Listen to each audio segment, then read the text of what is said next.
click the More Options button. Click Mark as Sent to change the invoice status to Sent without actually sharing the invoice.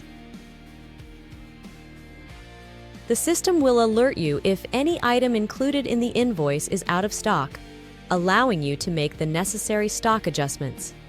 If you want to continue, click the Yes button. Click the More Options button again to export the invoice as a PDF or print it. You can also set the invoice as void. This option is available only if no payment has been received. Click the Share button. Click Send by email.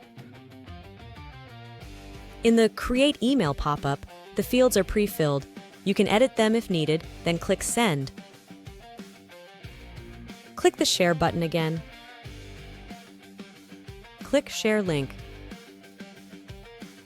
In the Share Invoice pop-up, you can copy the invoice URL to share it with your customers, or scan the QR code to open the link. Click Edit if you need to make changes to the invoice. The Edit Invoice screen will appear. Make your changes, then click Save.